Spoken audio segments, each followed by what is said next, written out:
Okay, so this is going to be a short little presentation on the Great Depression and its relevance to Of Mice and Men. So we'll start with the backdrop. The novel was set during the Great Depression, which I'm sure you all know was a period of huge poverty, mass unemployment for America. I think 25% of people at the time found themselves out of work.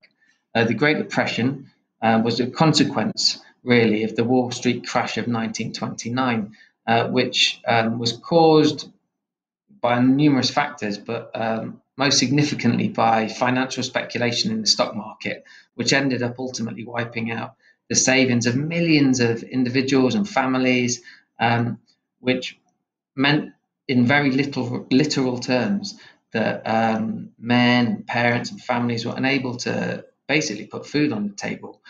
So obviously, the situation that a lot of people found themselves in was quite desperate and really terrifying.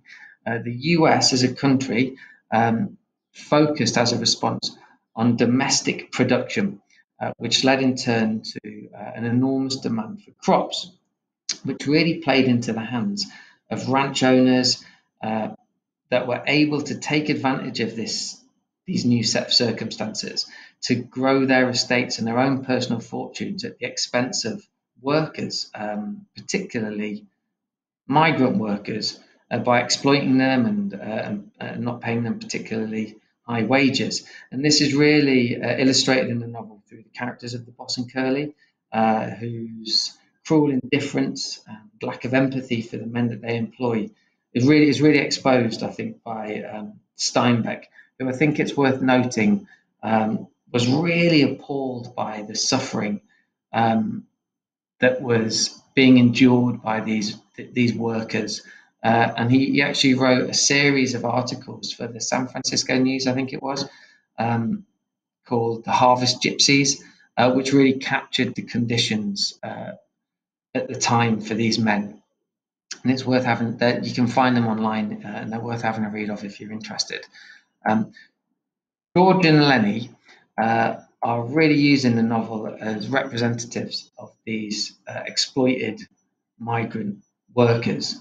Uh, the Great Depression, the Dust Bowl, has left them homeless. It's left them rootless. They're dependent on seasonal, temporary work, and therefore they lack power and status and a sense of autonomy or freedom. And this is reflected in the dream that they have in the novel. Um, the farm that they desire, that they're striving for, would provide them with stability, control, dignity, everything that the Great Depression seems to have stripped them of. Uh, I think it's also reflected in the rootless lives that the itinerant workers in the novel seem to live. Uh, the Great Depression had left a lot of people homeless, traveling from ranch to ranch to find work if they could. And that in turn led to a lack of meaningful relationships being developed. And that's referenced a number of times in the novel. George says that ranch hands are the loneliest guys in the world. And Crook says in chapter 4 that he's seen hundreds of men come by on the road and on the ranches with bindles on their backs. Um, so you really get this idea that these men are nomadic in their existence. They're just moving without being able to forge connections or links with other human beings. And like I said just a moment ago, it's clear that Steinbeck was sympathetic to the plight of these workers, and you can see that in a lot of his work, The Grapes of Wrath, Of Mice and Men, and the articles I referenced, Harvest Gypsies. Now, the novel Of Mice and Men seems to chart the situation that these people find themselves in, and as a result, it's populated by powerless and weak individuals that we're asked, I think, to sympathise with. Uh, for example, Candy uh, is an emblem of the older generation. He's terrified about the future and what it will bring. There is no welfare state to support him, and he recognises that as soon as he's canned and there's no place for him left on the ranch, his future is going to be it's going to be nightmarish. I think he even says that he'd rather be shot than live it. Crooks, obviously, we know is a victim of sort of abhorrent racism. Uh, and in this world of sort of ruthless individualism that the Great Depression spawned, really, where everyone had to look out for themselves, and it was a survival of the fittest scenario, it really sort of exacerbated racism. And racism actually worsened during the 1930s. Curly's wife is another example of a powerless, weak character. She again is a victim of the times.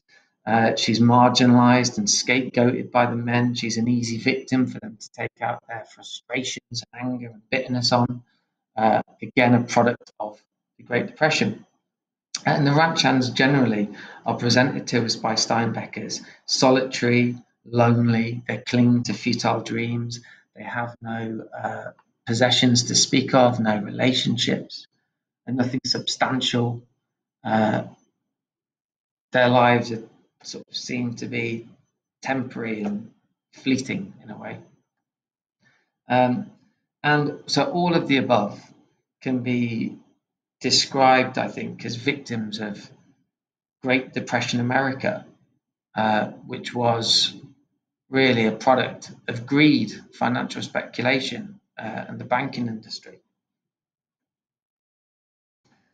So, this in turn leads to the argument that the novel is a novel of social protest, and Steinbeck was criticizing the socio-economic conditions of the period, uh, and was criticizing the bankers, the financial institutions, the ranch owners, uh, and all of those people led that had led and helped create this beleaguered and desperate position that America found itself in, that these ranch uh, migrant workers found themselves in. So ultimately, the novel, you could suggest, argues for a shift in values away from this individualism, away from a focus on capital and finances, to something more compassionate and something more human.